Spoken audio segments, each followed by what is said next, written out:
আসসালামু আলাইকুম। আশা করছি সবাই ভালো আছেন। মাশাআল্লাহ সাউন্ড ইউটিউব চ্যানেলের পক্ষ থেকে সবাইকে স্বাগতম জানাচ্ছি। হঠাৎ কেন সচিবালয় মধ্যরাতে আগুন?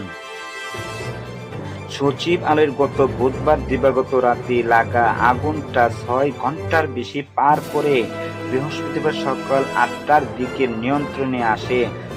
এই তথ্য নিশ্চিত করেছে বাংলাদেশ ফায়ার সার্ভিস।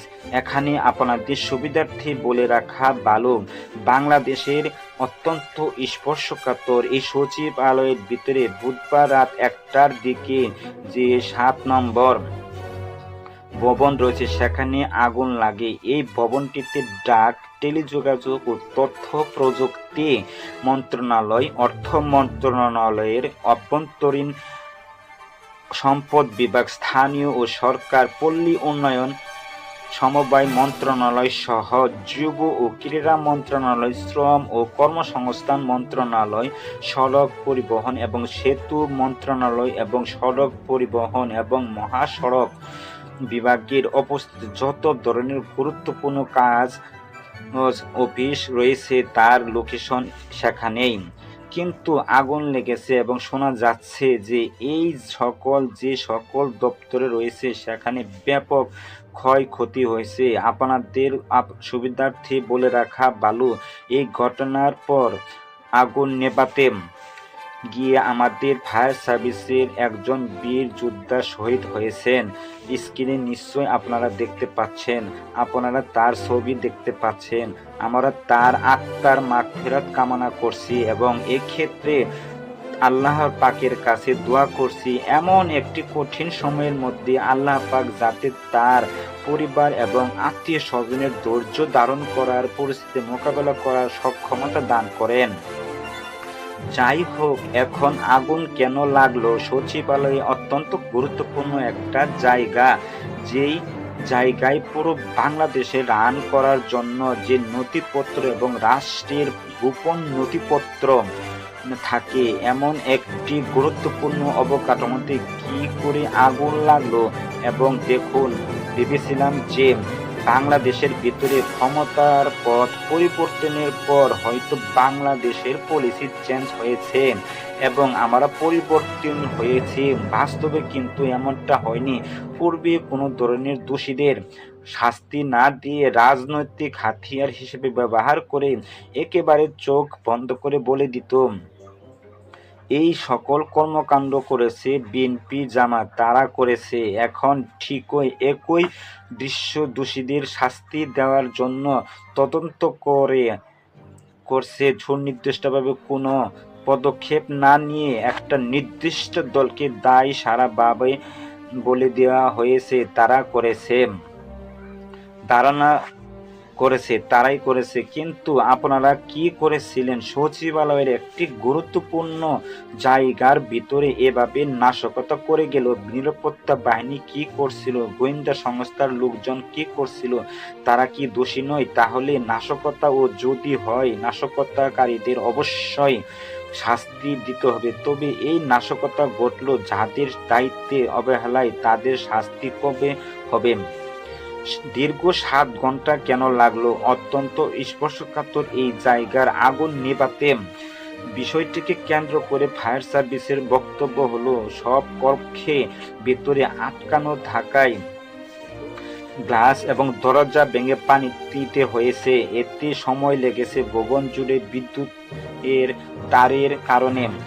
বক্তব্য এখানে আমার প্রশ্ন হলো যে গত বছরের কিন্তু এই ফায়ার সার্ভিস এই সচিবালয়ের ভিতরে গ্রীষ্মকালের আগুন নেভানোর মহড়া করেছিল। হঠাৎ করে সচিবালয়ে আপনাদের নিশ্চয় স্মরণ থাকার কথা, অ্যালার্ম বেজে ওঠে এবং সচিবালয়ে লোকজন নিচে নেমে আসে।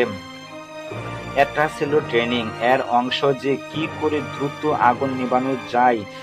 তাদের এই ট্রেনিং এর কি হলো? তখন কি তারা এই জিনিসটা দেখেনি, যে বুঝেনি যে এই জায়গায় আগুন নেভানো এতটা কষ্টকর এবং বেগ পেতে হবে, ৮ ঘন্টা সময় লাগবে আগুন নেভাতে? তখন তাদের এই ট্রেনিং কি তাহলে কোনো কাজে আসলো না? যদি তাদের লোক দেখানো ট্রেনিং থাকে, এর দায়িত্ব কে নেবে? যাই হোক, এই ঘটনার পরপরই আমাদের জনপ্রশাসন মন্ত্রণালয়ে যিনি উপদেষ্টা রয়েছেন, ক্রীড়া উপদেষ্টা, সাথে সাথে তার রংপুর সফর বাতিল করে তিনি তার মন্ত্রণালয়ে ফিরেছেন এবং সেখানে ঘটে যাওয়া ঘটনা দেখে অনেকটা বিমর্ষ চেহারায় বলেছেন যে আমাদের সবকিছু শেষ হয়ে গেছে। দীর্ঘ একটা সময়, গত 3 মাসে জনপ্রশাসন সহ বিভিন্ন খাতে দুর্নীতির প্রায় একটা বড় কিন্তু তথ্য উপাত্ত তারা সংগ্রহ করেছিলেন এবং এই জায়গায় ফাইল আকারে সেগুলো ছিল।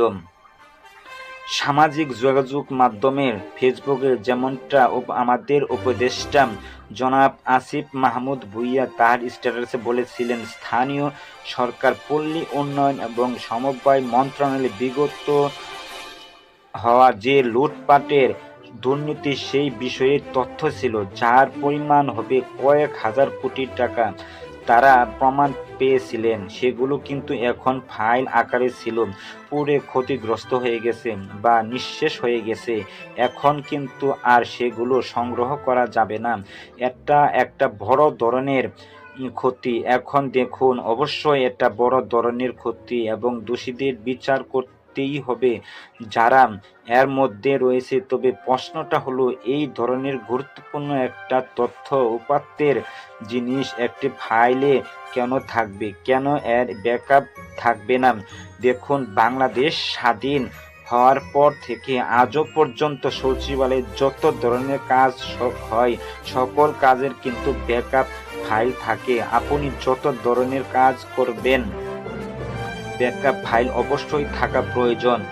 সেটা 2-3 জায়গায় থাকা প্রয়োজন। এমনকি আমাদের বর্তমানে ডিজিটাল আর্কাইভ রয়েছে, সেখানেও কিন্তু এগুলো জমা থাকে। প্রশ্নটা হলো, এই জায়গায় এক ফাইলে কেন এটা ছিল? কেন দ্বিতীয় ফাইলে করা হলো না, তৃতীয় ফাইল করা হলো না বা আর্কাইভে রাখা হলো না? কারণ দোষীদের বিচার করতে হবে, গুরুত্বপূর্ণ তথ্য রয়েছে এটিতে।